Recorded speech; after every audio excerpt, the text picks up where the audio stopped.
வந்து அடுத்து பாஷா பகுதி பார்க்க போகிறது வந்து வாயிஷ்லாக். அவன் அனுப்பினான். என்ன அனுப்பினான்? ஆடு மாடுகள்லாம் அனுப்பினான். யாருக்கு அனுப்பினான்? சகோதரனுக்கு அனுப்பினான். ஏதோமை பற்றி நம்ம பார்க்க போகிறோம். ஸோ ஸோ இப்போ நம்ம அதில் என்ன தெரிஞ்சுக்கிறோம்னு கேட்டிங்கன்னா, ஆண்டவருக்கு பரதீசுக்கு ஒரு சூழல் இருக்கிறதுங்கிறத நம்ம பார்த்துக்கிறோம்.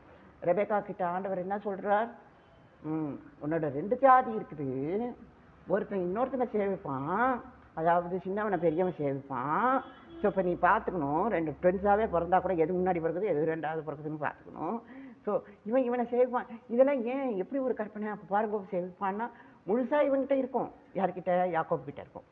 ஸோ பாருங்க, ஆனால் இந்த இந்த இந்த விஷயத்த ஏசா வச்சுருக்கான் பாருங்க. முழுசாக இது என்னோடதுன்னு அவன் வச்சுருக்கான் பாருங்க. ஒரு சேஷ்டபுத்திர பாகத்தை கேள்வியற்றது. நீ எங்கே கேட்கறது, நான் என்ன கொடுக்கறது? சேஷ்டபுத்திர பாகமும் என்னது தான், நீ கையில் வச்சுருக்க கூழும் என்னது தான். நான் பிடுங்கி